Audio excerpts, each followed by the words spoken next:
आप देख रहे हैं न्यूज बीट पारस जहांजेब के साथ।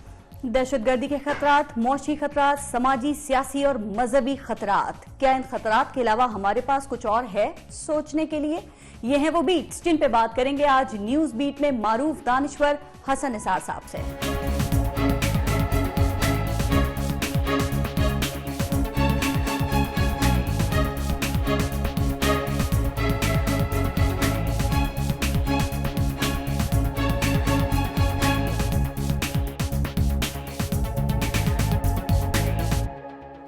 तारीख हजारों साल में बस इतनी ही बदली है। तब दौर था पत्थर का, अब लोग हैं पत्थर के।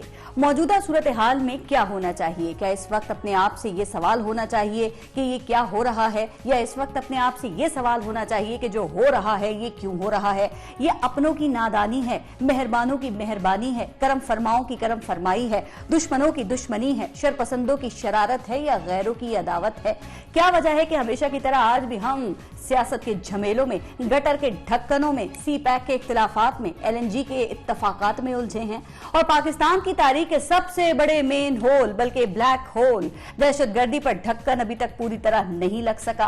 और जब तक ये ढक्कन नहीं लग जाता हमें तैयार रहना होगा, क्योंकि हमें पता है कि एक आग का दरिया है और डूब कर जाना है। लेकिन सवाल यह है कि इस बेकाबू जिन को कब तक बोतल में बंद करके ढक्कन लगा लिया जाएगा, और क्या हम इसके लिए दुरुस्त समत में जा रहे हैं? क्योंकि जब तक सम दुरुस्त नहीं होगी खतरा कम नहीं होगा, और जब तक खतरा कम नहीं होगा हम एक मुतमईन और खुशगवार जिंदगी नहीं गुजार सकते। लेकिन मौजूदा दौर में मुतमईन और खुशगवार जिंदगी गुजारने का एक और बहुत आसान और सादा फॉर्मूला है, और वो ये कि बेहिसी को अपना ओढ़ना बिछोना बना लिया जाए। हमारे यहाँ बहुत से लोग इसी फॉर्मूले के तहत जिंदगी गुजार रहे हैं। आप भी अपना लें अगर आप ऐसा कर सकते हैं तो, वरना हाई ब्लड प्रेशर और शुगर का मरीज बनना लाजमी है। और प्यारा पाकिस्तान एक ऐसा मुल्क है जहां शुगर के मरीजों के साथ साथ शुगर मिल के मरीज भी कसरत से पाए जाते हैं, और पता नहीं क्यों अक्सरियत इक्तदार की राहदारियों में पाई जाती है। जैसे Sharif family 9 sugar mills, Asif Ali Zardari 8 sugar mill, Jahangir Khan Tareen 2 sugar mills, Chaudhry Shujaat, Humayun Akhtar, Zulfikar Mirza, Zaka Ashraf 1-1 sugar mill. इतनी सारी शुगर की मिठास ये लोग अवाम को आज तक क्यों नहीं दे सके? इस बारे में आज हम बात करेंगे मुमताज कॉलमकार, अल्फाज की हुर्मत के पासबान, मुमताज तज्जियाकार और दानिश्वर हसन निसार साहब से। लेकिन पहले लेंगे एक ब्रेक, और एक ब्रेक के बाद हमारे साथ हसन निसार साहब मौजूद होंगे। देखते रहिएगा न्यूज बीट।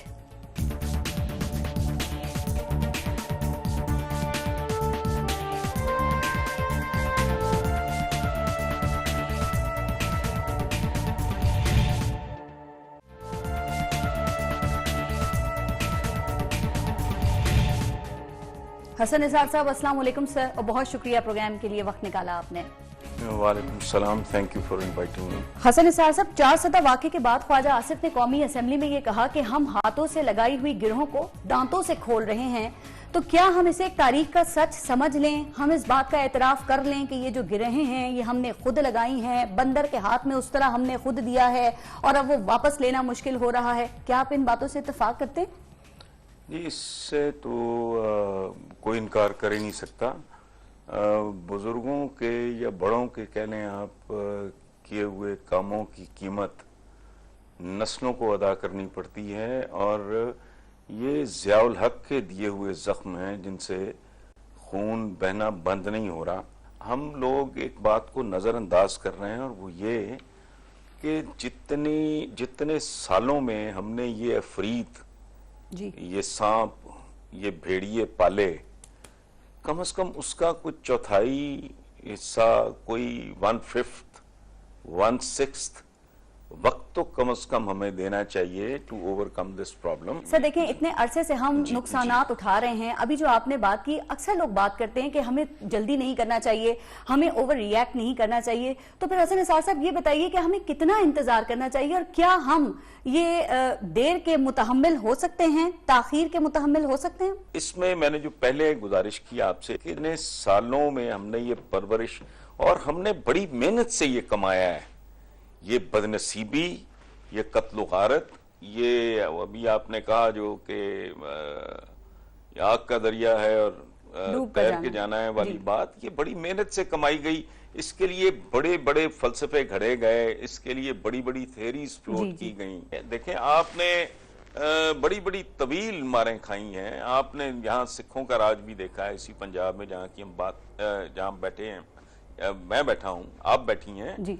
और उसके बाद अंग्रेजों का ये एक जंग है जो हमारे गले में डाल दी गई है, ये तौक डाल दिया गया है, इसको बावकार ग्रेसफुल तरीके से पेनफुल है और बहुत ज्यादा पेनफुल। ठीक, हसन निसार साहब, खास तौर जी, जी। पे एक ऐसा आदमी या एक ऐसी खातून जिसके अपने बच्चे हों, उसके लिए बहुत पेनफुल है। मैं समझता हूं इस एगनी को और मैं शेयर कर सकता हूं उनके पेरेंट्स के साथ, उन बच्चों के जो पहले हुआ है वो भी, जो अब हुआ ये भी।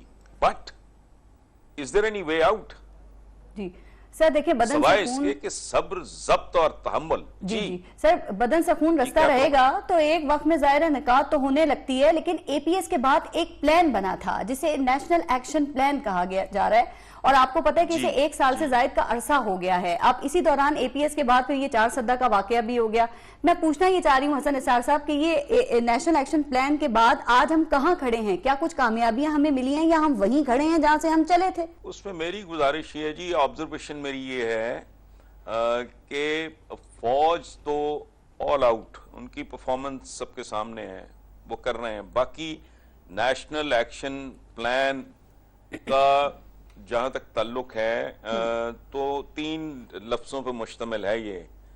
नेशन ये बना नहीं सके, 69 साल हो गए और वो बनानी मुमकिन थी भी नहीं, चूंकि वो इंसाफ की बुनियाद पे बना करती हैं। कौमें इंसाफ की बुनियाद पे, इंसाफ की कोख से जन्म लेती हैं, वो नहीं। अच्छा, नेशनल नेशन का तो ये हो गया। एक्शन, इन पॉलिटिशियंस के बारे में मेरा कंसिडर्ड ओपिनियन है, मेरे सियासी ईमान का हिस्सा है कि इनसे खैर की तवक्को ये बिल्कुल ऐसी है जैसे आप किसी बिल्ली के बलूंगड़े से तवक्को रखें कि वो शेर के बच्चे को वो बिल्ली जन्म दे। ठीक है सर, इनसे ये एक्शन का तो सवाल ही नहीं पैदा होता। ये 7.5 साल ये बड़े बड़े लंबे इनकी टर्म्स भी रही हैं, जो इन्होंने डिलीवर किया मुझे कहने की जरूरत नहीं, पूरा पाकिस्तान जानता है, आवाम जानते हैं, उसको भुगत रहे हैं और पहले भुगत चुके हैं। अच्छा, फिर रह गया प्लान। तो प्लान का ताल्लुक तो दिमाग के साथ होता है, विजन के साथ होता है, डेप्थ के साथ होता है। और फिर इसको अगर हम कॉम्प्रहेंसिव इसका जायजा लें, इसके लिए कमिटमेंट की जरूरत होती है। मुझसे कल किसी ने शायद मेरे अपने प्रोग्राम में उन्होंने कहा जी हल मसले का क्या है? मैंने कहा हल क्या है? तालीमी इदारों में ये जो 50, 60, 70 पाकिस्तान के आदी हुक्मरान खानदान है, इनके बच्चे लेके उनके लिए ये कंपल्सरी करार दे दिया जाए कि तुमने फलां कॉलेज में जाना है, तुमने फलां यूनिवर्सिटी में डेली मौजूद होना है, किसी एक जगह पे अगर हमला हो जाए आप मेरी गर्दन काट दें। उसकी वजह है कि 5,000, 4,000, 3,000, 7,000 जो भी नंबर, उनके लिए मुहाफिज है ही नहीं। हजारों के लिए कोई मुहाफिज नहीं जी। एक के लिए हजारों मुहाफिज है। ऐसे ही है सर। तो ये हमारे बुजुर्गों का, हमारे असलाफ का ये कौल है बहुत मशहूर कि जब एक आदमी के पास जरूरतों से बहुत ज्यादा इकट्ठा हो जाए तो बेशुमार लोग बुनियादी जरूरतों से महरूम हो जाते हैं। इसको आप इस तरह भी इंटरप्रेट कर सकती हैं कि जब चंद लोगों को बहुत सिक्योरिटी दे दी जाए तो बहुत ज्यादा लोग अदम तहफ्फुज का शिकार सर, ये बात ठीक है, देखिए रूलर्स की बात आप कर रहे हैं हसन निसार साहब, देखें, लेकिन आप स्टैब्लिशमेंट हो, रूलर्स हो, उनके जो स्टेटमेंट्स हैं जरा अगर हम उनको देखें, 80% हमने इलाके को क्लियर करा लिया है, 80% जो है वो हमें कामयाबियां हासिल हो रही हैं, दहशतगर्दों का जो कमांड एंड कंट्रोल सिस्टम है उसे खत्म कर दिया है, इनकी कमर तोड़ दी गई है। तो फिर हम देखते हैं कि यही कमर टूटा दुश्मन पूरी कमांड एंड कंट्रोल सिस्टम के साथ फिर एक्टिव हो जाता है। हसन निसार साहब, किसकी बात पर हम यकीन करें सर? आप तारीख की बात पे यकीन करें, आप लॉजिक की बात पे यकीन करें, आप अक्ल, फहम, दानिश और कॉमन सेंस की बात पे यकीन करें, और वो हमें ये बताती है जो मैंने आपको पहले अर्ज किया कि जितना कदीम मर्ज होगा उतना ही वक्त लगेगा ट्रीटमेंट के लिए जी। जितना पुराना जख्म है जो और नासूर बन चुका है उसके ट्रीटमेंट के लिए भी आपको उतना ही इंतजार करना पड़ेगा। ठीक है, मैं तो किसी की नहीं सुनता जी। मैं तो, आप यकीन करें, जब ये इस तरह की स्टेटमेंट्स देते हैं, मैंने तो एक बार लिखा था कि मैं 50, 60, 70 जुमले लिख देता हूं मैली आंख, आहनी हाथ, इस तरह की स्टूपिड बातें। मैं 50 जुमले लिख देता हूं, कोई हमारा पॉलिटिशियन इन जुमलों के अलावा गुफ्तगू करके दिखा दे, उनके तो पल्ले कुछ नहीं। तो मैं तो तारीख जहन में है और एक कॉमन सेंस है, एक बेसिक अक्ल की बात है, एक बुनियादी मंतक है कि इतना 80s से जो आपने जो धंधा शुरू करके उसको परवान चढ़ाया, अब ये इतनी लंबी चौड़ी जहरीले कांटों की फसल है, इसको कटते कटते जाहिर है वक्त लगेगा। और इसी तरह हमें प्रिपेयर करना चाहिए, खुद को भी और लोगों को भी। चूंकि इस मामले देखें, फसल के मामले में तो हार्वेस्टर्स आ गए, ठीक है जी, हार्वेस्टिंग हो जाती है व्हीट, अब हजारों एकड़ आप घंटों में काट लेते हो, लेकिन ऐसे मामलात में कोई हार्वेस्टर इजाद नहीं हुआ, इसको वक्त देना पड़ेगा। सर आप वक्त देने की बात कर रहे हैं, लेकिन देखिए यहां जाके उनकी कब्रों पे मातम करें जो ये तोहफे दे के गए हैं हमें। सर लेकिन और यहां तो इस मुल्क का ज़हनी कैफियत ये है कि कल तक जब तक ये ऑपरेशन शुरू नहीं हुआ, ये मौजूदा चीफ ने जब तक ये इनिशिएटिव नहीं लिया, इस मुल्क में वो कहां हैं वो लोग, उनसे कोई हिसाब नहीं लेता। जब वो कहते थे कि ये हमारे भाई हैं, हमारे ब्रदर हैं, ये जरा भटके हुए हैं, इनसे मुज़ाकरात, मैं गुड और बैड कि दीमक से, जी सर, कैंसर से मुज़ाकरात नहीं किए जाते, उनका इलाज किया जाता है। अल्हम्दुलिल्लाह वो वक्त आ गया है, शुरू हो गया है, लेकिन मैं तो डे वन से I am convinced it's going to take sir, ये गुड और बैड की लॉन्ग टर्म होगा, तकसीम खत्म हुई है, इसमें मीडियम टर्म होगा जी, इसमें शॉर्ट टर्म होगा जी। अभी हम शॉर्ट टर्म के भी जुज़वी तौर पे हवाले से काम कर रहे हैं, मीडियम टर्म किसी का ध्यान ही नहीं है उधर, किस किस्म का लिटरेचर है, किस तरह के लोग हैं, किस तरह के खुतबे हैं, किस तरह के वाज हैं, कैसा कैसा जहरीला प्रोपेगेंडा है, और किस तरह के लोग हैं जो इस माशरे के चौधरी बन गए। यानी दो लोग, रिलीजियस लीडर और पॉलिटिकल लीडर, ये फैसला कुन होता है कौम के लिए। जो बदतरीन लोग हैं वो इन शोबों में, हमने उनको सरदारियां और चौधराहटें दे दी हैं। सो ये एक बहुत कॉम्प्रिहेंसिव लंबी लड़ाई है, मल्टी डायमेंशनल बैटल है। जी जी, वो ताकत ही अपनी ही शोबों से लेते हैं सर, जिनकी आप बात कर रहे हैं, ये दोनों तरह के जो लीडर्स जिनकी आपने बात की। लेकिन तीन बातें हैं हसन निसार साहब जिनकी जानिब में आपकी तवज्जो दिलाना चाहूंगी और आपका तज्जिया भी। अभी जो आप बात कर रहे थे सर, तो ये दहशतगर्दी के खात्मे का जो अज़्म है, जो टाइम है, वो तो आर्मी चीफ ने बता दिया है ना। वो कहते हैं 2016 जो है वो दहशतगर्दी के खात्मे का साल होगा, एक बात। दूसरी बात ये कि जो भारतीय डिफेंस मिनिस्टर है मनोहर पर्रिकर, उसने कहा, पाकिस्तान को धमकी दी कि हम कुछ ना कुछ जरूर करेंगे और एक साल में दुनिया इसका रिजल्ट देखेगा। और तीसरी बात, अमेरिकी सदर बराक ओबामा ने यह खदशा जाहिर किया कि आइंदा आने वाले सालों में भी पाकिस्तान अदम इस्तेहकाम का शिकार रहेगा। हसन निसार साहब क्या कहते हैं सर, फिर इस सूरत हाल में क्या 2016 जो है वो दहशतगर्दी के खात्मे का साल बनाया जा सकता है सर? ये बात तो आर्मी चीफ ने आज़म किया है ना। अच्छा, ये उसको तो निकाल दें जो आपने इंडियन डिफेंस मिनिस्टर की जो बात की है, वो उसको तो निकाल दें, चूंकि उसका इनका आपस में ये रब्त नहीं बनता बाकी दोनों के चीजों के साथ। ये तो आर्मी चीफ ही एक्सप्लेन कर सकते हैं कि उन्होंने ये बात किस कॉन्टेक्स्ट में की है। मैं समझता हूं कि they have already achieved a lot. हम, अजीब है नफ्सियात, लोगों की याददाश्त कमजोर है, पता नहीं क्या, कि जो कुछ हो रहा था इस मुल्क में जी, क्या ये उससे वाज़े तौर पे रिड्यूस हुआ है या नहीं हुआ? एक बात। इसी तनासुब से हमें अगर हम देखते हैं ये 2016, तो मुझे बेतहाशा रिकवरी दिखाई देती है, मुकम्मल न सही। मरीज जो बिस्तर मर्ग पे है, वो अगर उठ के चलने फिरने के काबिल हो जाए तो उसको भी आप इस तरह इंटरप्रेट कर सकते हैं कि इसके खात्मे का साल होगा। सो इसको तो फर्दर एक्सप्लेन वही आदमी कर सकता है जिसने ये बात की है। रह गया बराक ओबामा का ये कहना, सर वायरस दबा है, वक्ती तौर पे खत्म हो गया। मैं ये पूछना चाह रही हूं आपसे।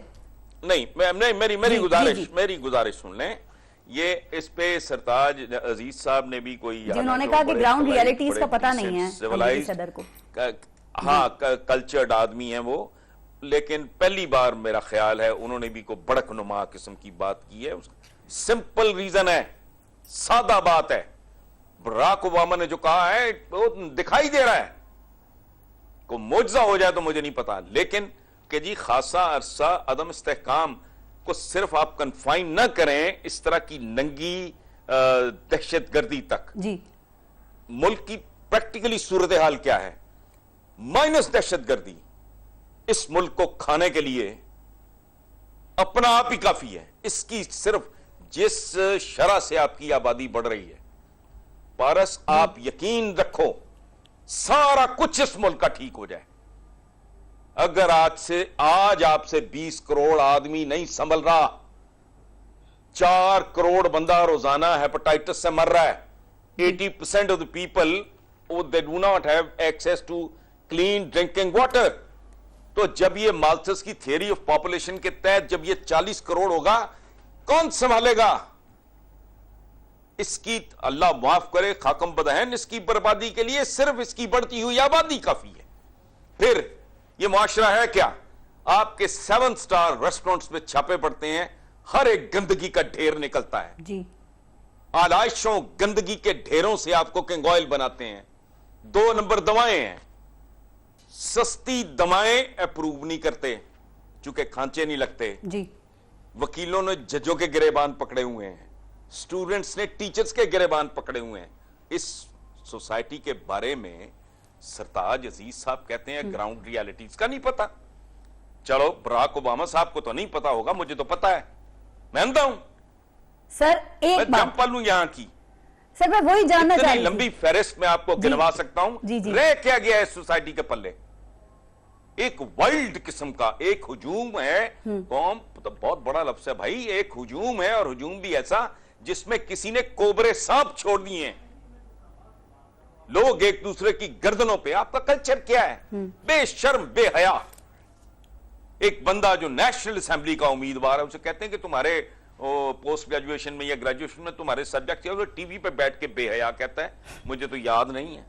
बिल्कुल समझ आई मैं किसकी बात कर रहा हूं? जी सर, मैं समझ गई, बिल्कुल समझ गई। तो इतनी बेहयाई, इतनी ढिठाई, ये वो लोग हैं जो करप्शन के केसेस में कोर्ट जाते और आते वक्त कौम को विक्ट्री के निशान दिखाते हैं। अखलाकियात का दिवालिया निकल चुका है। मैं इक़्तिसादियात को गोली मारे, कौम में भूखी नंगी भी होती। अरबों के पल्ले क्या था? उनको एक अजीम कायद नसीब हुए और कैसर कसरा भी लेट गए। वो तो छोड़ें, वो तो स्पिरिचुअली कायनात की खूबसूरत। तमोजन के पल्ले क्या था मुझे बताएं, जिसे आप चंगेज खान कहती हैं जी। उसके पल्ले क्या था? उनकी क्या इकोनॉमी थी? Economy follows. ये गोरे क्या थे? इकोनॉमी बस सेकंड वर्ल्ड वॉर के बाद जर्मनी के, फर्स्ट वर्ल्ड वॉर के बाद जर्मनी के पल्ले क्या था? जब एडोल्फ हिटलर ने आके उसको संभालना और समेटना शुरू किया। इक़्तिसादियात सानवी चीज है, अहम चीज है, बहुत अहम चीज है, सानवी चीज है। अखलाकियात का जनाजा निकला हुआ है। इस मुल्क के दानिश्वरों का यह हाल है कि एक मॉडल की तस्वीर देख के उनके ईमानों पे जल्जले नाजिल हो जाते हैं। इस पे कोई नहीं बोलता कि यहां खालिस खुराक नहीं बच्चों को मिल रही, यहां बच्चों को तालीम नहीं मिल रही। ये फाहिशी है।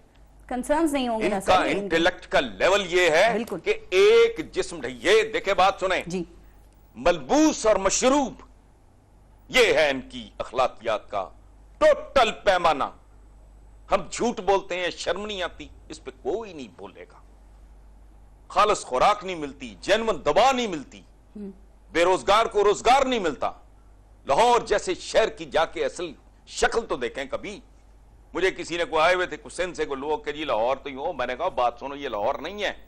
जिन बस्तियों में हम लोग रहते हैं ये लाहौर के गंदे बड़े हुए नाखून हैं, ये इसके बड़े हुए बाल हैं। असल लाहौर कहीं और बसता है, वहां खाक उड़ती है, वहां गंदगी के गोबर के ढेर हैं। सो ये आप डिफेंस को और मॉडल टाउन को और इस तरह की बस्तियों में जहां इनको आप लाहौर कह रहे हो। सो बुनियादी तौर पे बराक ओबामा ने जो बात की है उसको अगर आप मैक्रो लेवल पे देखें, दयानतदारी से देखें, गैर जानिबदारी से देखें, सारा कुछ भी ठीक कर लो आप। अगर आप अपनी आबादी मैनेज नहीं करते, आपके बस की बात ही नहीं है। सर यही बात तो समझ नहीं आ रही थी कि एक अमेरिकन प्रेसिडेंट अपने आखिरी स्टेट ऑफ द यूनियन खिताब में वो बगैर ग्राउंड रियलिटीज को जाने और समझे ये बात करेगा। ये सरताज अजीज साहब को खुद कितना ग्राउंड रियलिटीज का पता है, इनको भी होगा, क्योंकि हमने तो सुना है अमेरिकन 10 साल आगे की बात करते हैं, 10 साल आगे का वो सोचते हैं। सर एक और बात अब मैं चाहूंगी सर इसमें भी नहीं, वो जी 150 साल आगे, और वो कोई लल्लू पंजू नहीं है। ये जो हमारे आ जाते हैं ना, ये क्या द जुमता पास डायरेक्ट हवालदार type leader ji, Barack Obama है भाई, वो इंतहाई पढ़ा लिखा आदमी है, प्रोफेसर है, वो कोई टटपूंजिया है, वो इस तरह का कोई ये मतलब खांचे मार कमीशन खोर, मतलब ये मुल्क से बाहर इन्वेस्टमेंटें और फलाना डमकाना में, मतलब वो बराक ओबामा वो एक बहुत कीन रीडर है। वो आज भी इतने बड़े, इतने अहम और सेंसिटिव मनसब, एक सुपर पावर की वो सरबराही के वक्त भी वो आदमी अच्छा खासा वक्त पढ़ाई को देता है। इन लोगों से कभी पूछ के देखें कि आखिरी किताब पढ़े हुए तुम्हें कितनी देर हो गई है? बिल्कुल सर, इन्हें आखिरी खाना खाए हुए 15 मिनट हुए होंगे या आखिरी कमीशन पकड़े, आखिरी किताब पढ़े हुए मेरा ख्याल होगा कि कॉलेज कॉलेज के जमाने में कोई इम्तिहान देने के लिए पढ़ी होगी। अच्छा सर, मजे की बात के बारे में बात कर रहे हैं कि उसको जमीनी इकाई का, they know better than us.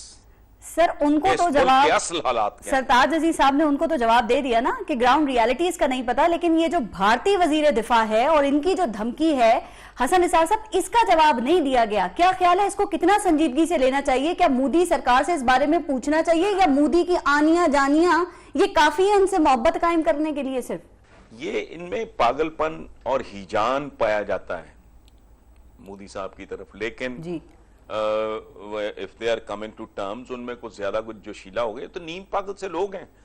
मतलब इनमें से बहुत, जैसे ये गाय देखो अजीब, मतलब एक नंगी इसी तरह की इंतहाई फोश किस्म की कॉन्ट्रडिक्शन तो हमारे अंदर भी है।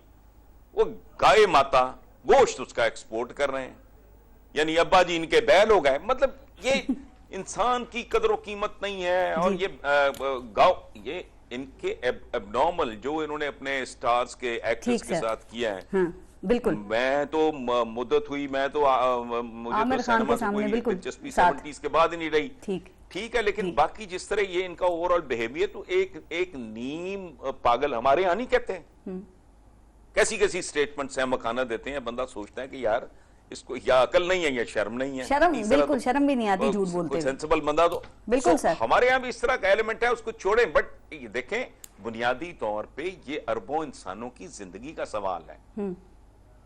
बर्रे सगीर, सब कॉन्टिनेंट, ये कोई मजाक है?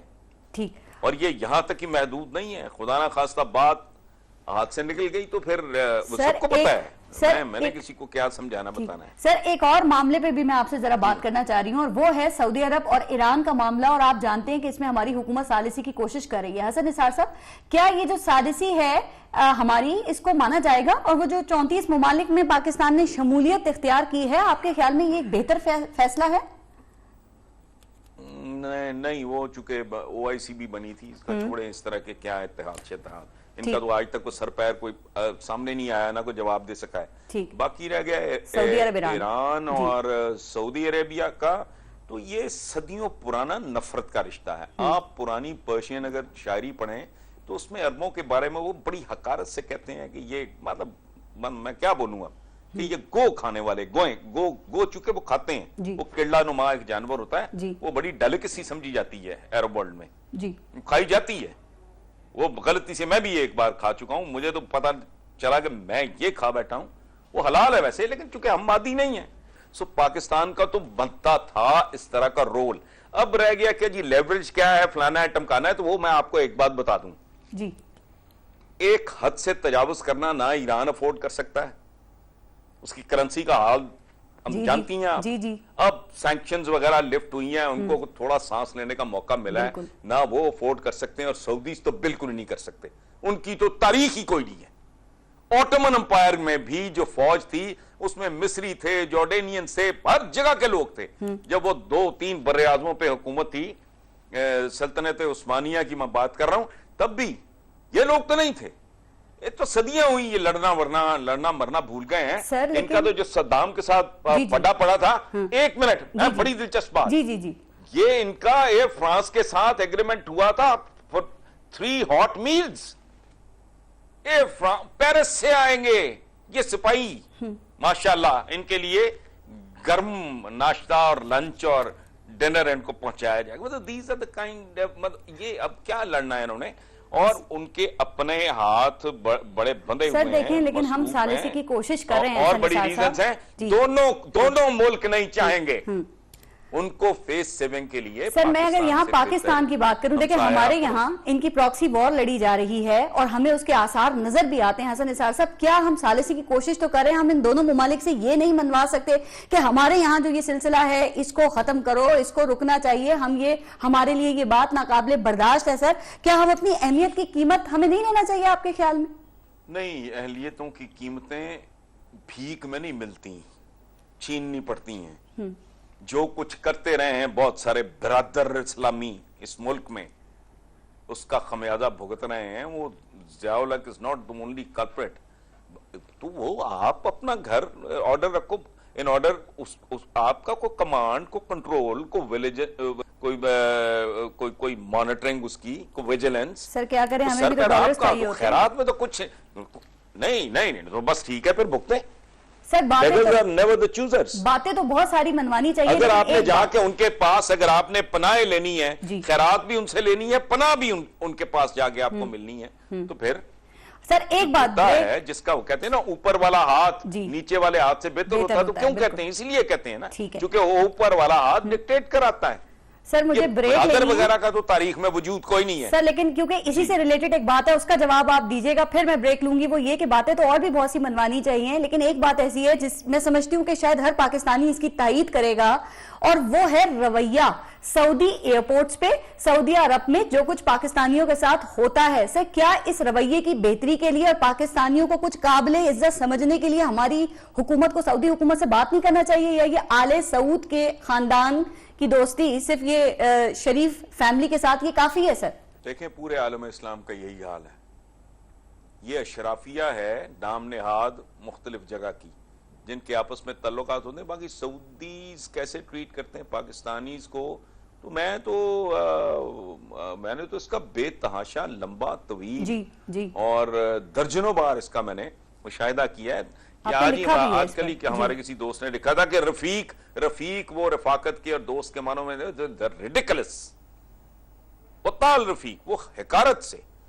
और इसमें एक बात मैं बताऊं, बहुत ज्यादा बुरा इसलिए मनाने की जरूरत वैसे नहीं है, वो सलूक उनका बहुत मकरू है, इसमें कोई शक नहीं, लेकिन उसमें कंट्रीब्यूशन हम लोगों की भी है। वो कभी पाकिस्तानियों को मुहंदिस कह के भी बुलाते थे, engineer, doctor, this was the definition of a Pakistani. वो भुट्टो साहब ने जब सैलाब की तरह रवाना किया यहाँ से, और उन्होंने जो जो वहां गुल खिलाए हैं, उसके नतीजे में जाहिर है, एक मेरा ख्याल है ये कुछ महीने पहले एक सर्वे था कि पूरी दुनिया में जो जिनको सबसे ज्यादा नापसंद किया जाता है पाकिस्तानी हैं। वजह उनके रवैये सवाए टर्क्स के, और वहां भी अगर पाकिस्तानी एक हद से ज्यादा जाना शुरू कर देंगे तादाद के एतबार से या वक्त के एतबार से, तो वहां भी सूरत हाल तब्दील हो जाएगी। उसकी वजह है हमारे तो अपने यहां बैठे हुए रवैये, वो काबिल नफरत हैं। नमूदो नुमाइश, असराफ, खुशामद, झूठ, मिलावट, रियाकारी, मतलब यू जस्ट नेम इट, कानून का अदम एहतराम, कम सिन बच्चों के साथ ज्यादतियां, ये क्या पोर्नो साइट्स की सर्चिंग में नंबर 1 मुल्क, अंदाजा लगाओ। सर बड़ी ये खराब बात है, तो है, एक दूसरे से शर्मसार हैं। मैं ब्रेक ले लूं, ब्रेक के बाद फिर जरा आगे इस पे भी बात, मजीद और इश्यूज भी शामिल करेंगे। लेते हैं ब्रेक, देखते रहेगा न्यूज़ बीट।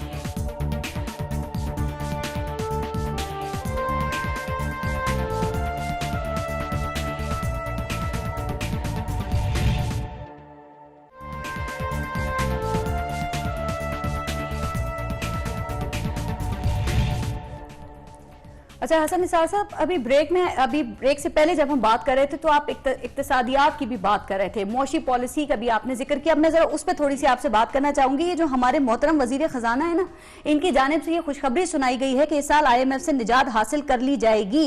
हसन निसार साहब, ये बात आपको किस हद तक दुरुस्त लग रही है? सर क्या इसाक डार की जो मौशी पॉलिसीज हैं उन्होंने हमें इतना मजबूत कर दिया है, इस काबिल कर दिया है कि हम IMF को टाटा बाय बाय कह दें, या सिर्फ ये एक अच्छी दिल को खुश करने के लिए बात है? एक बात मैं अर्ज करूं कि दुनिया के जितने फनून हैं जितने हुनर हैं और जितने फन है दुनिया में, उनमें नंबर 1 है गवर्नेंस का। जी बिल्कुल। गवर्नेंस का जो फन है उसके ऊपर साहिर लुधियानवी का एक इंतहाई खूबसूरत शेर है कि फन जो नादार तक नहीं पहुंचा अपने मयार तक नहीं पहुंचा। तो इस सवाल का जवाब किसी पेट भरे और व्हाइट कॉलर्ड आदमी से या किसी मुतमव्वल आदमी से पूछने की बजाय इस मुल्क की उस आबादी 65-70% ऑफ द पॉपुलेशन जो पॉवर्टी लाइन पे, खते गुर्बत पे क्रॉल कर रही है, उनसे पूछें, वो आपको बताएंगे जिस IMF से छुटकारा हासिल करने की बात कर रहे हैं ना साग डार साहब से, वो IMF कहता है कि आधा पाकिस्तान खुद को मौशी तौर पे महफूज ही नहीं समझता। लेकिन हसन निसार साहब, ये जो बातें सर हमें बताई जाती हैं कि वो 21 अरब डॉलर के असासे हैं, तेजी से इंप्रूव होती हुई क्रेडिट रेटिंग है, जो गैर मुल्की सरमायाकार हैं वो बड़ा पाकिस्तान पर अब एतमाद उनका बहाल हुआ है, एतमाद करने लगे हैं, और मौशी तरक्की की रफ्तार पर तेजी से दौड़ता हुआ पाकिस्तान। आप इस तमाम सूरत हाल से मुतमईन नहीं है? नहीं, ये सारा टेक्निकल नॉकआउट है। ये तो इंतहाई शाम बता रहे हैं ये है कि सिंध में क्या कहते हैं कि ये आदमी अपनी हुदूद से तजावज ना करे जी, रेंजेस अपनी हुदूद से तजावज ना करें। सुभान अल्लाह, भाई तुम भी ना करो। ये लूट मार करके तुम अपनी हुदूद के अंदर रह के लूट मार कर रहे हो। तुम करो तो ठीक है, हम करें तो वो तजावज है। अब डॉक्टर आसिम साहब एक्स अमाउंट ऑफ मनी, अच्छी खासी रकम, वो वापस करने को तैयार है। मैं अखबार की बात कर रहा हूं। तो भाई यहां तो एक मरले पे कत्ल हो जाता है अगर आपका जायज हो। बिल्कुल सही बात है, वो तो नहीं आदमी सर। लेकिन एक बात, अभी आपने असासों की बात की, तक लड़ता है। एक रिपोर्ट बेसिकली ये सारा टोटल ये टेक्निकल नॉकआउट है। लेकिन ये नहीं जानते कि आप जो मर्जी जगलरी कर लो, आप भूखे को कन्विंस नहीं कर सकते कि उसका पेट भरा हुआ है। जिसकी मां को या बाप को या बच्चे को सही इलाज नसीब नहीं हो रहा, ऐसे ही है, आप उसको कायल नहीं कर सकते सर। उन लोगों को ये सहूलत मैसर है।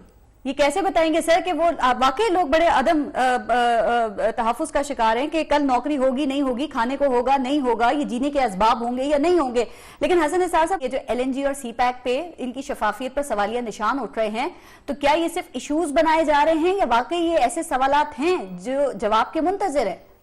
नहीं, मैंने तो पहले भी इस पे मुख्तलिफ जगहों पे ये कमेंट किया है कि ये बुनियादी तौर पे हुकूमत की जिम्मेदारी है कि ये गेम चेंजर तो शायद जरा ज्यादा बड़ा लफ्ज है, लेकिन एक बहुत बेहतरी की सूरत निकल सकती है इसमें। इसको ट्रांसपेरेंट रखना और लोगों को पूरी तरह ऑन बोर्ड लेना और उनको पूरी तरह एतमाद में लेना।